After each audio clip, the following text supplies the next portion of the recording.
한 번 더 인사할까요? 칭찬해주면 고래도 춤추게 한답니다. 옆에 분들을 보고 칭찬하는데요. 집사님, 권사님, 장로님 오늘 보니까 너무 예뻐 보이십니다. 너무 잘생겨 보이십니다. 시작.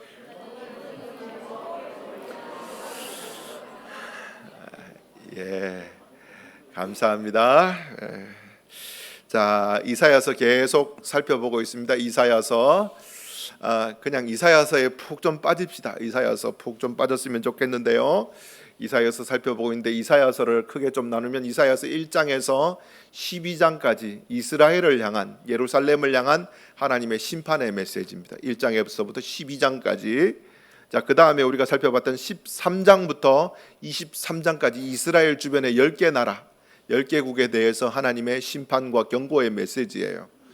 자, 그 다음에 24장부터 27장까지 또 한 단락이 딱 나눠지는데, 자, 다시 1장부터 12장까지 예루살렘, 이스라엘에 대한 하나님의 경고의 메시지.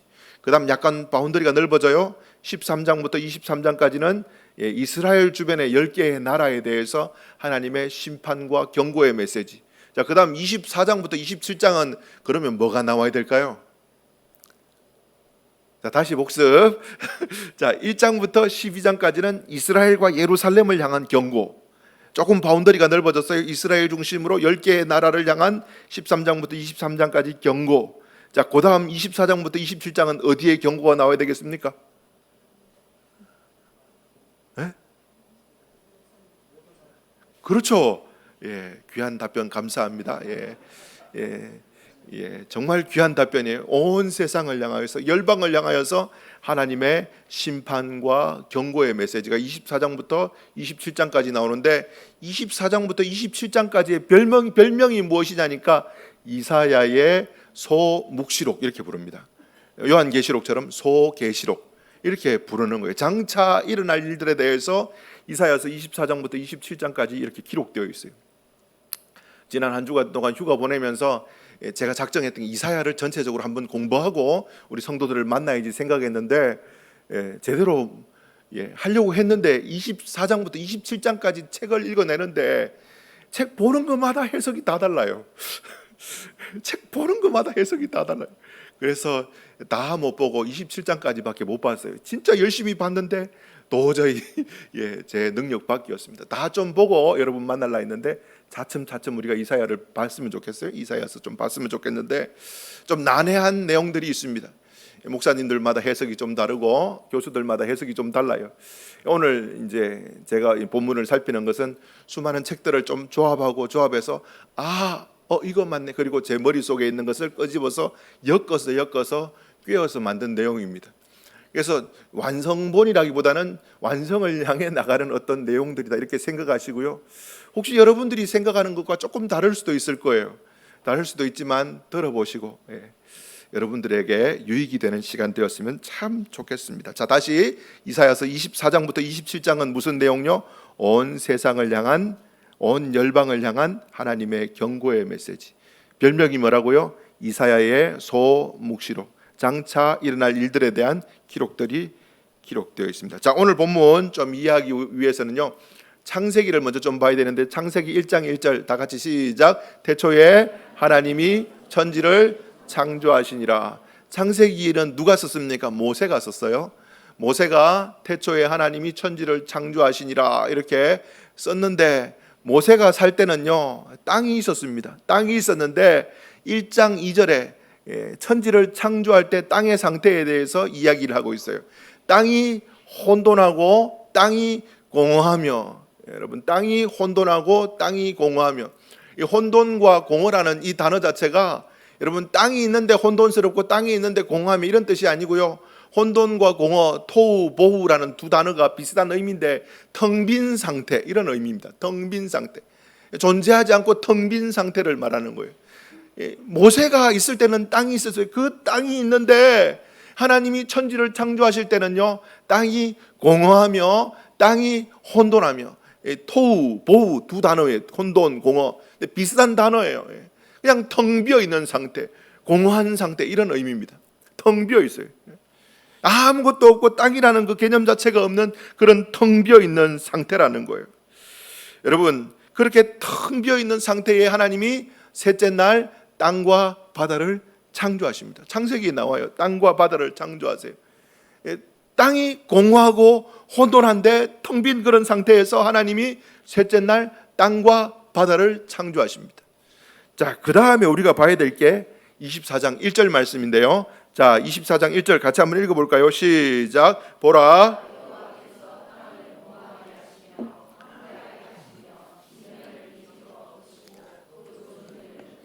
자, 1절에 뭐라고 말합니까? 여호와께서 보라, 보라 이야기합니다. 보라, 여호와께서 땅을 공허하게 하시며 땅을 황폐하게 하시며 땅을 뒤집어 엎으시고, 땅에 대해서 이야기하고 있어요. 계속 여러분 살피면요, 땅 이야기합니다. 오늘 설교 계속 땅 이야기 계속 나올 겁니다.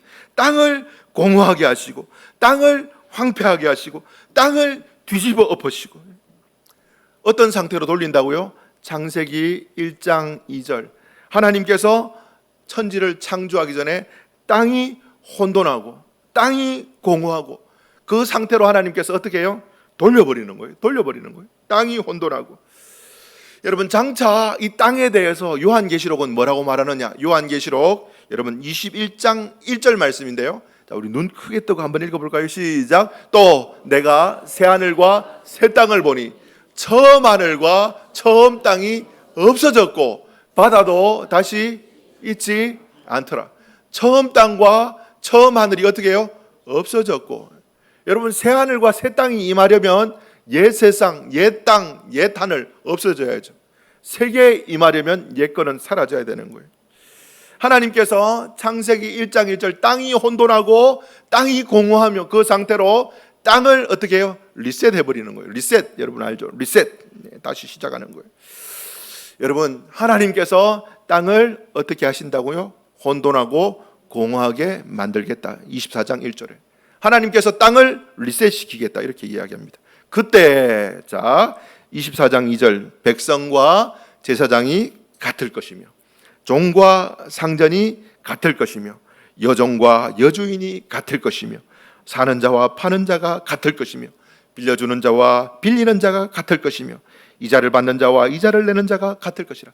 뭐가 계속 반복됩니까? 같을 것이라. 6번 나와요. 같을 것이라.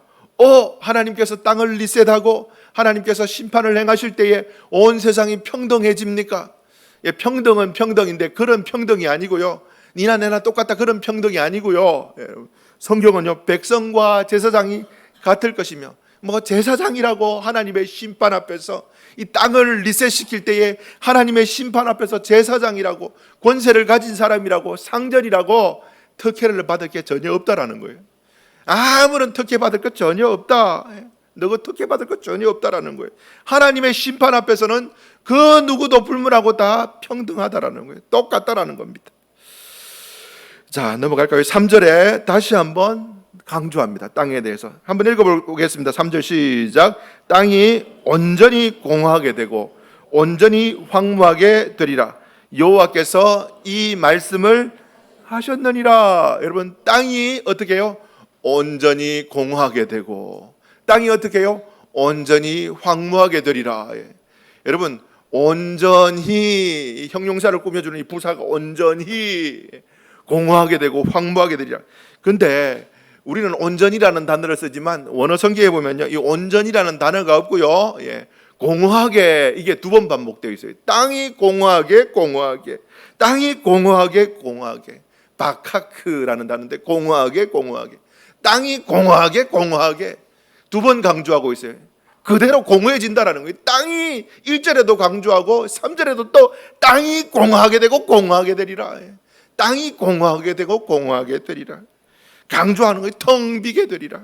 땅이 우리가 밟고 있는 거 절대 흔들리지 아니하리라는 이 땅이 공허하게 되리라. 뒤에도 똑같아요. 땅이 온전히 황무하게 되리라. 여기도 온전이라는 단어 없어요. 그냥 황무하게 되리라, 황무하게 되리라. 땅이 2번 강조하고 있습니다. 바자즈라는 단어 2번 써 있어요. 황무하게 되리라, 황무하게 되리라. 이 바자즈라는 단어는요, 황무하다라는 뜻도 있는데 약탈하다, 훔쳐가다 이런 뜻이 있습니다. 이게 무슨 의미냐? 하나님께서요, 천지 만물을 지으신 창조주 하나님, 창조주입니다. 우리는 착각을 해요. 내가 이 땅에 땅 내가 썼으니까 내 거다 생각하는데 진짜 주인은 하나님이에요. 여러분 진짜 주인은 하나님이에요. 하나님이 나중에 우리가 이 땅 내 거야 하고 이렇게 살 때에 어떻게 하나님이 들고 가버리신답니다. 진짜 주인이시다. 하나님이 약탈하다 훔쳐가다 가져가 버리시다. 주인이 와서 내 거야 내놔 방빼. 이 땅이 공허해지고 황무해진다. 여러분 사람들이 땅이 전부인 것처럼 살아가고 있었어요. 그 시대에 바벨론 땅, 애굽 땅, 우와 바벨론이 우리의 도움되고 애굽 땅이 우리의 도움되고 바벨론 땅이 우리의 기쁨이 되고 바벨론 땅이 우리의 즐거움이 되고 바벨론이 우리의 기쁨이 되고 애굽이 우리의 기쁨이 되고 계속 애굽과 바벨론 두 개를 두고 우리의 기쁨, 우리의 도움 그렇게 그 땅들을 막 자랑하면서 하나님의 백성들이 살고 있어요. 이 하나님의 백성들 지난번에 제가 말씀드렸죠. 어디 사는 사람들 환상의 골짜기. 비록 골짜기에 살지만 뭘 볼 수 있는 사람?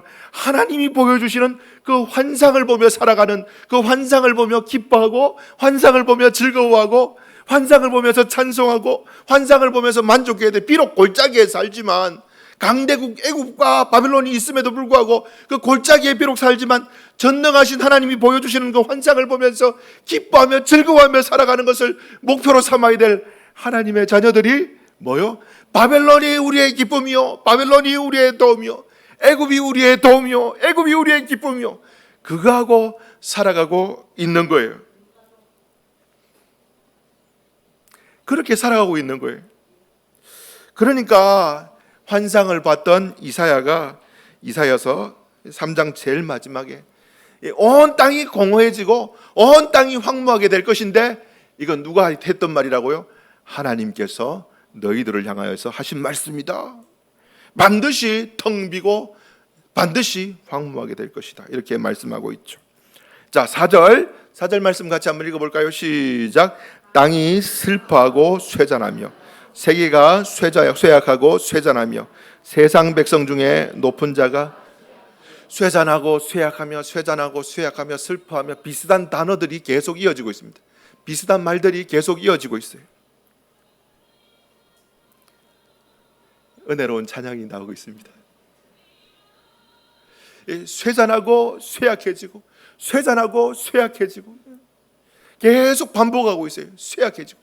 여러분 쇠잔하다 쇠약하다 몸이 쇠약해지다 쇠잔해지다 막 힘이 빠지는 거잖아요. 그런데 하나님이 땅을 어떻게 해요? 쇠잔하고 쇠약하게 만들 것이다. 농사 지으신 분들 아시잖아요. 땅 계속 농사 짓다 보면 땅 힘이 없다 지력이 떨어진다 이런 표현 쓰잖아요. 막 비료 주고 이러잖아요. 옛날에 추억팔이를 한번 할까요? 세례 주고 난 다음에 벚꽃나무를 심었습니다. 거기에 막 이렇게 비료도 주고 영양제도 주시고 이렇게 해서 막 잘 자랐어요.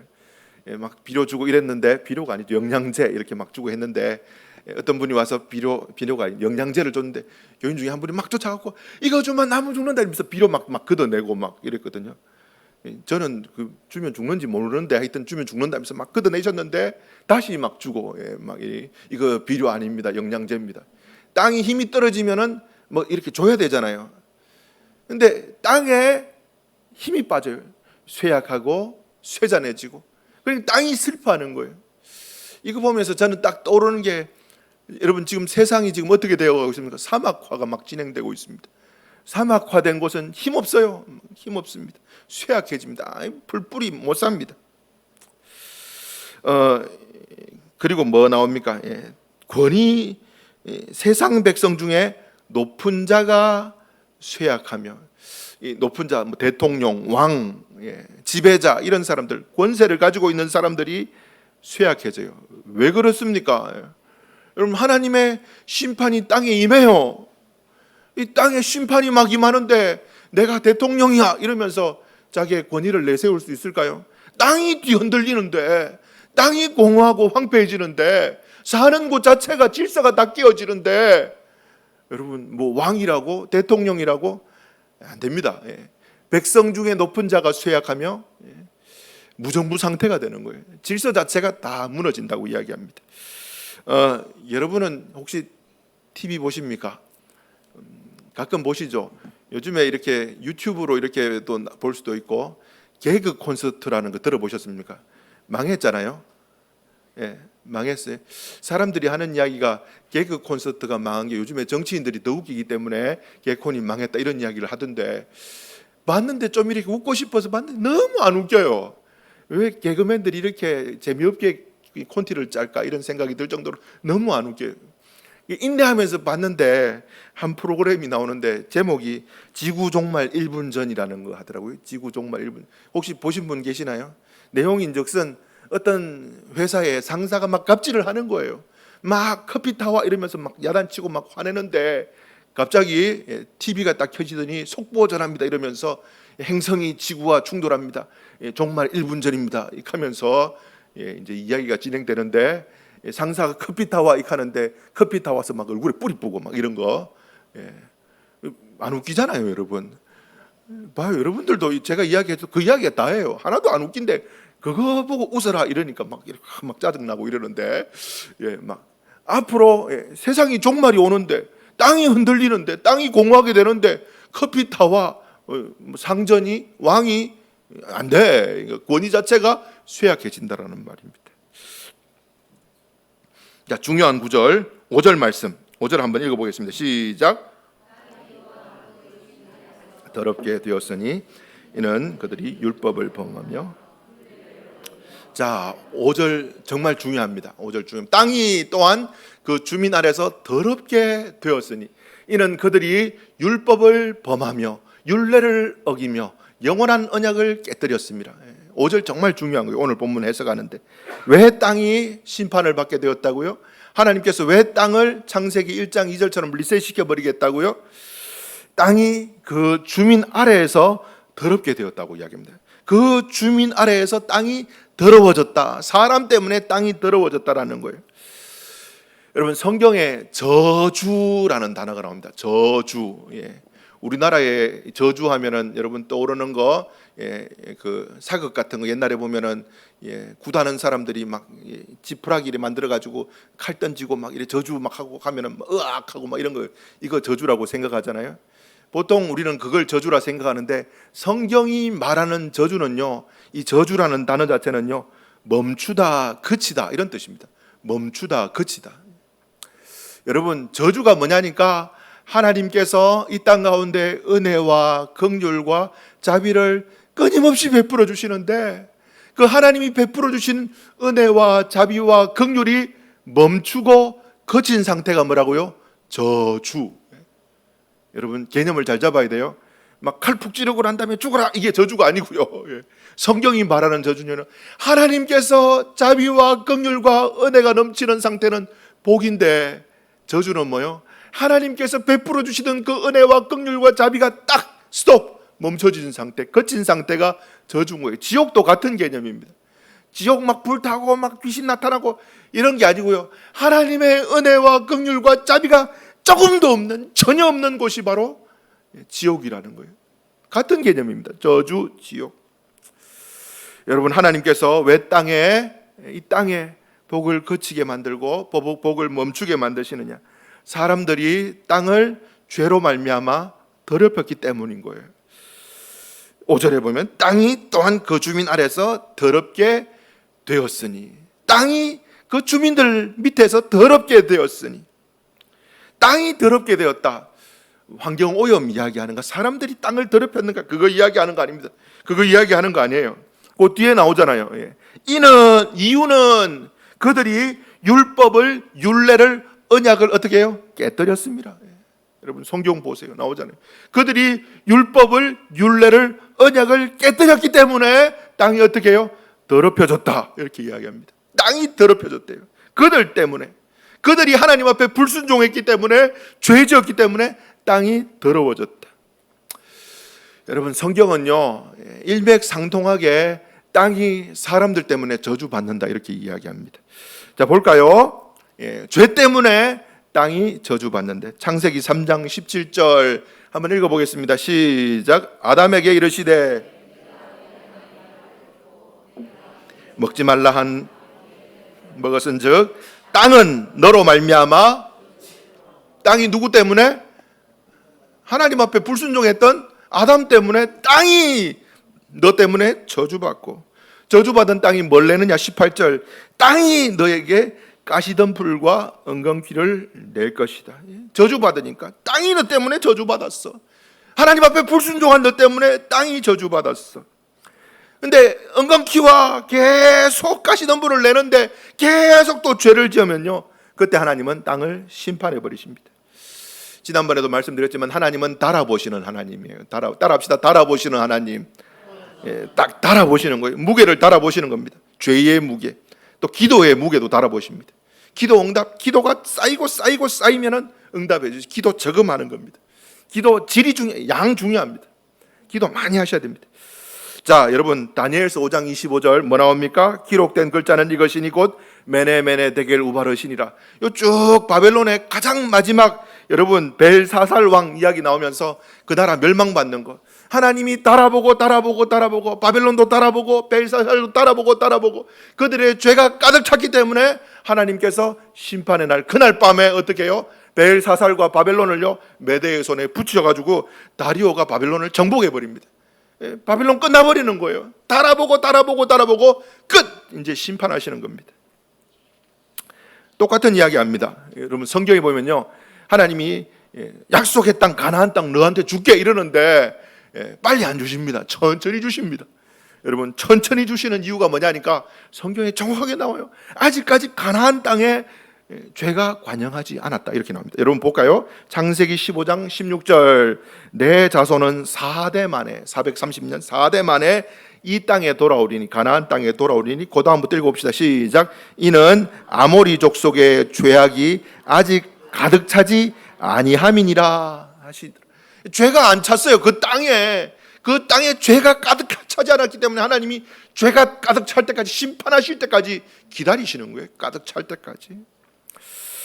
여러분 아모리 족속의 죄가 가득 찰 때, 가나안 땅에 죄가 가득 찰 때 하나님께서는 하나님의 백성 이스라엘 보내셔서, 여러분 성경에 나오는 이 개념을 갖다가 윤리적으로 보면 안 됩니다. 하렘이라는 전쟁을 해요. 하렘 전쟁. 하나님께서 모든 생명체들을 다 진멸해 버려라 이렇게 이야기합니다. 뭐 어떻게 애들을, 아닙니다. 이거는 여러분들이 어떻게 이해를 하셔야 되냐니까, 구약의 거룩하신 하나님이 죄악 가운데 살아가는 그들을 심판하신다 이 개념으로 보셔야 되는데, 인륜적으로 해석하고 이러면요, 뭐 하나님 나쁜 사람 이러면 안 됩니다. 여러분 하나님의 심판이에요. 하나님께서 이스라엘을 통하여서 죄악이 가득 찬 땅 가운데 하나님의 심판을 행하신다. 여러분 사울 보고 아말렉을 전멸시켜라 하나님이 그렇게 말씀하셨는데, 사울이 싸우러 가가지고 하나님의 전쟁 하렘 전멸전 하나님의 심판을 너를 통해서 보이겠다 하는데, 아각 왕 살려줍니다. 포로로 될 겁니다. 양들 중에서 토실토실한 거 살려둡니다. 제사 지내려고 들고 왔습니다. 하나님 되게 싫어합니다. 하나님의 거룩함을 드러내는 하렘 전쟁. 여러분 이걸 윤리적으로 보지 말라고 말씀드렸습니다. 하나님의 심판이에요. 심판. 하나님의 심판. 하나님의 거룩을 드러내는 심판에 그 거룩의 손상을 사울이 입혔죠. 여러분 그렇게 박살내버립니다. 가나안 땅 하나님 심판해버려라. 들어가는 그 가나안 땅에 들어가는 사람들에게 하나님이 레위기 18장에요 신신당부하고 신신당부하는 내용이 있는데요, 그 내용이 무엇이냐니까 레위기 18장 27절 너희가 전에 있던 그 땅 주민이 이 모든 가정한 일을 행하였고 그래서 그 땅도 어떻게 해요? 더러워졌느니라. 가정한 일 무슨 이야기일까요? 27절 앞에 보면 다 나와요. 집에 가서 한번 읽어보십시오. 딱 두 가지입니다. 우상숭배와 성적인 타락.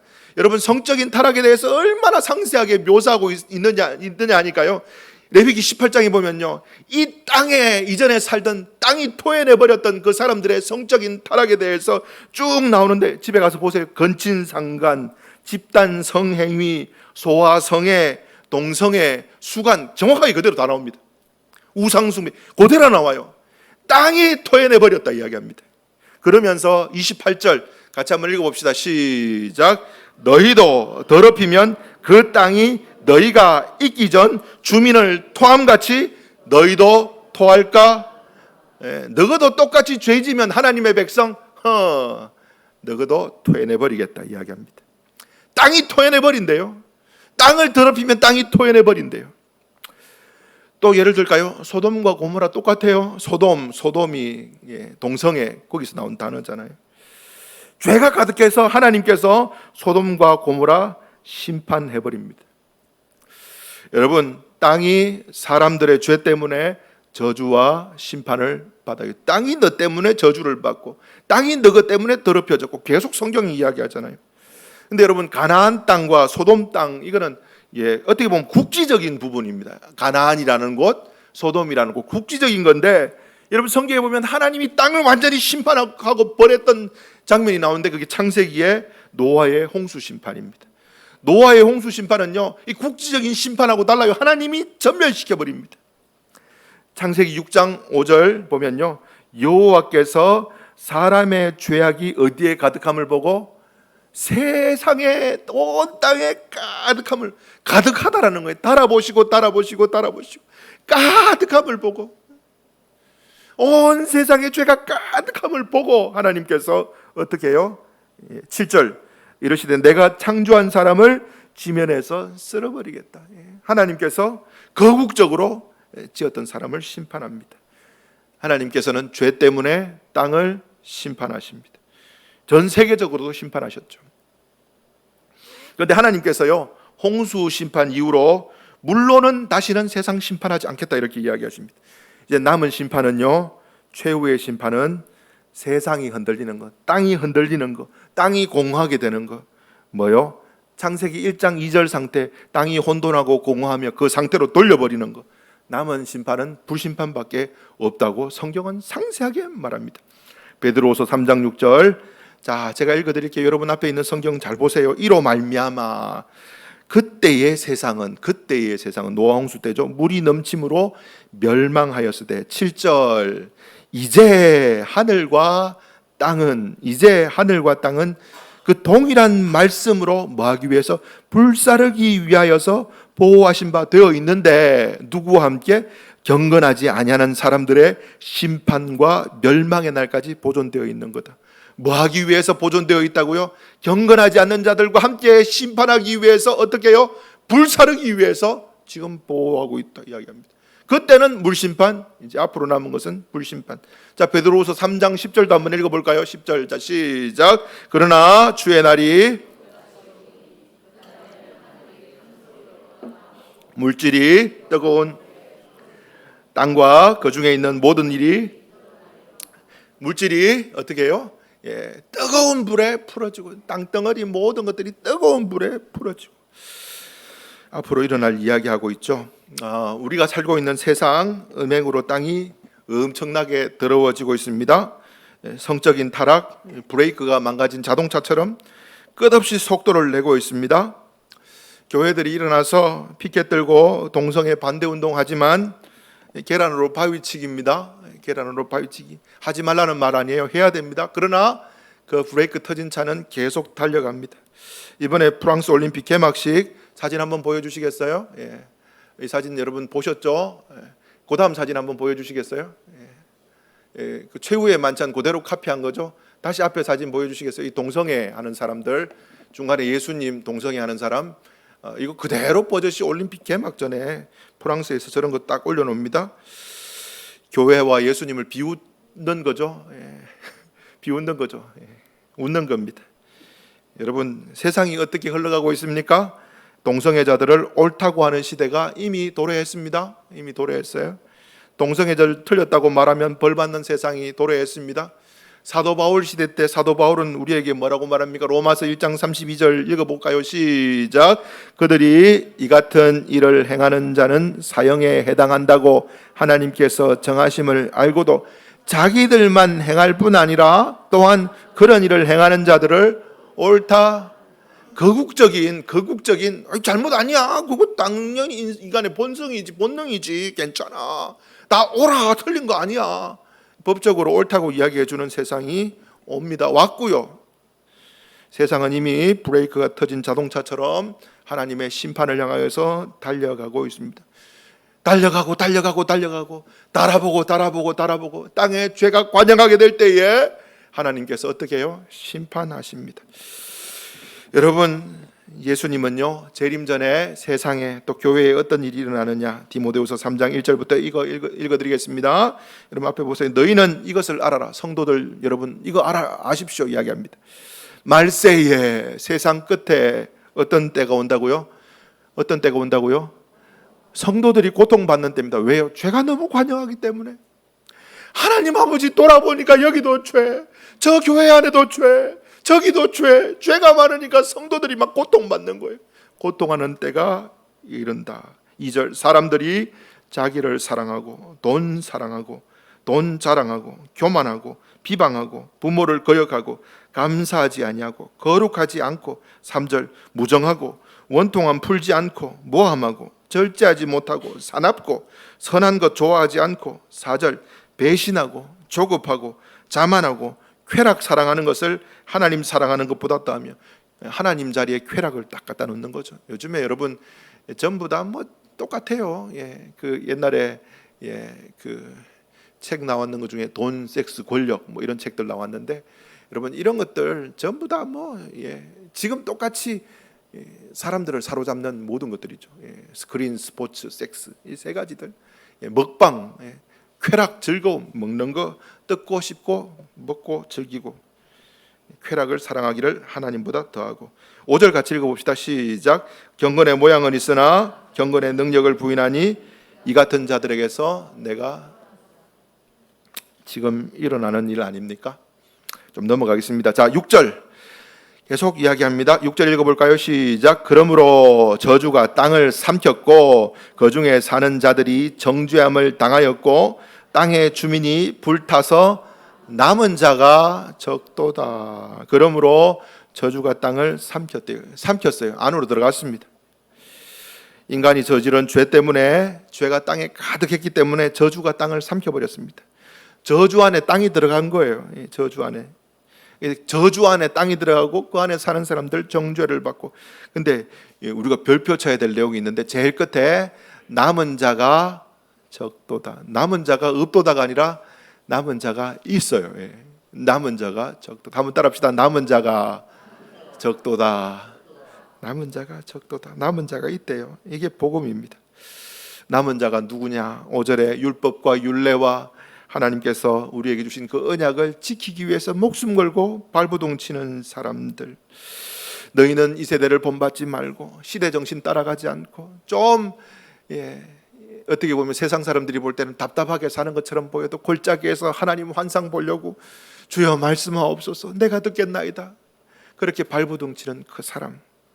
요한계시록 14장은 이렇게 말합니다. 14장 4절과 5절 이 사람들은 14만 4천 명 이야기하죠. 이 사람들은 여자와 더불어 더럽히지 아니하고 순결한 자라. 어린 양이 어디로 인도하든지 따라가는 자며.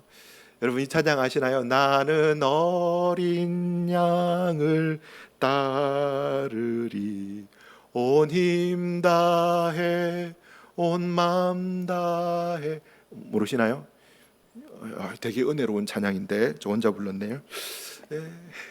어린 양을 따르리 어디를 가든지 여인과 동침하면서 더럽히지 아니하고 순결하고 어린 양을 따라가는 사람 가운데서 속량함을 받아 처음 익은 열매로 하나님과 어린 양에게 속한 자들이니. 5절 그 입에 거짓말이 없고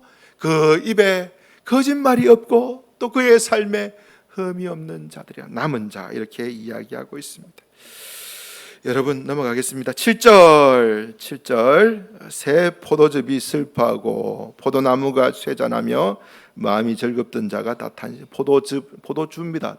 포도주 돼 있는데 포도즙으로 번역했네요. 포도주가 슬퍼하고 포도나무가. 여러분 구약 성경에 포도나무, 포도주는요 하나님이 주시는 기쁨을 상징하는 단어들입니다. 포도나무, 포도주의 빨갰고 뭐 이렇게 표현들 나오는데 하나님이 주시는 기쁨 자체가 어떻게 해요? 쇠잔해지고 사라집니다. 하나님만이 나의 기쁨이십니다.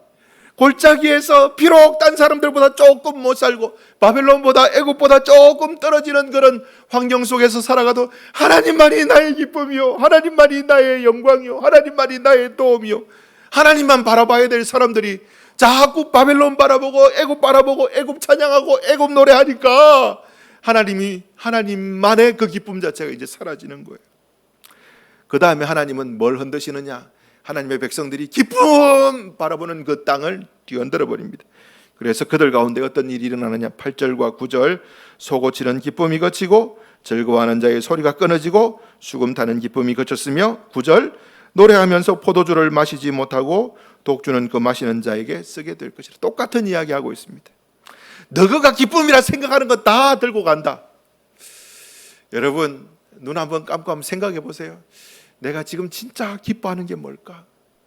내가 진짜 좋아하는 게 뭘까?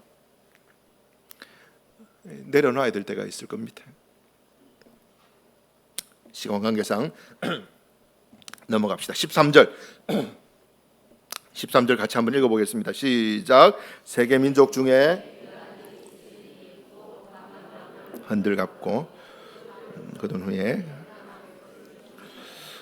오늘 설교 제목이 감람나무를 흔듦 같고, 이게 설교 제목이에요. 감람나무, 여러분 밤나무 이렇게 밤 달라면 막 흔들잖아요. 이렇게 하면 밤 툭 떨어지잖아요. 흔듦 같고 이게 뭐냐니까 짝대기로 두들겨 패서 떨어뜨리다 이런 의미입니다. 짝대기로 막 두들깁니다. 밤나무 막 두들기잖아요. 두들깁니다. 하나님이 죄악이 관영한 이 땅을 흔들어 버린답니다. 짝대기로 두들겨 팬답니다. 막 흔들어요. 막 흔들어요. 막 흔들어요. 짝대기로 막 두들겨서 막 떨어지게 합니다. 막 우수수수 떨어지게 합니다. 여러분 땅이 막 흔들리니까 땅이 주는 그 즐거움도 다 사라지는 거예요.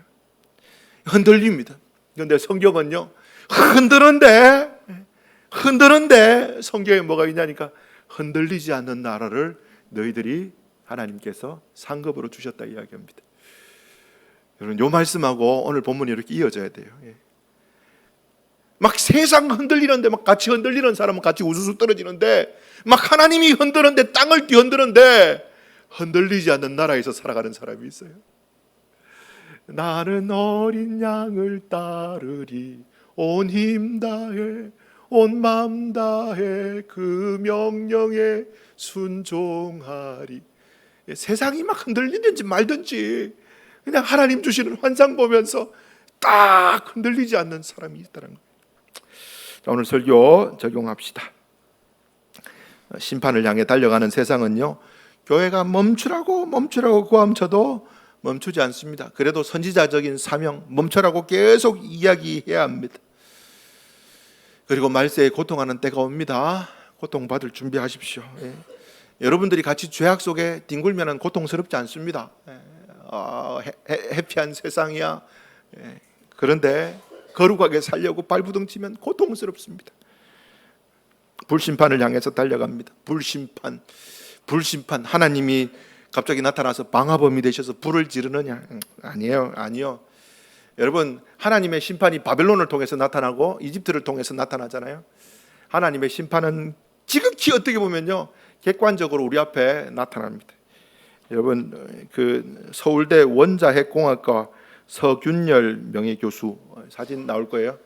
자, 저 사람이 이야기하는 게 전 세계 핵무기의 10%만 터지더라도 온 세상 인류 멸종 다 불타버린답니다. 불타버린대요.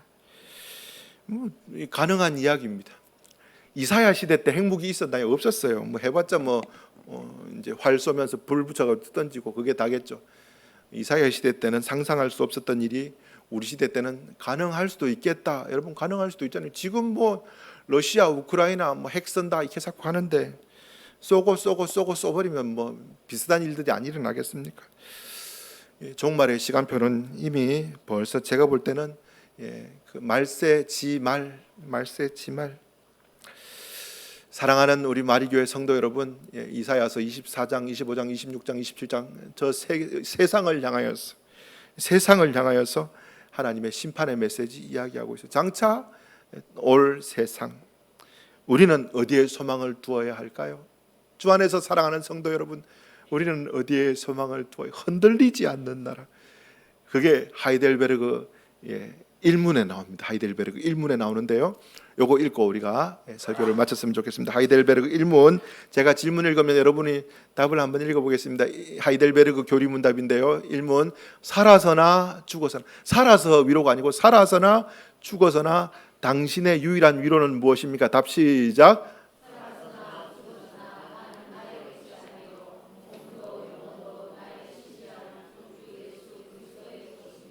아멘. 여러분, 요 답 하나 여러분 인생의 최고의 위로로 삼고, 세상 하나님이 뒤흔들 때에 감나무를 흔듦같이 하나님이 온 세상을 땅을 흔들 때에 흔들리지 않는 주님만이 나의 위로가 되십니다. 흔들리지 않는 그 나라 딱 붙잡고 살아가는 우리 성도님들 되기를 예수님의 이름으로 축원합니다. 아멘.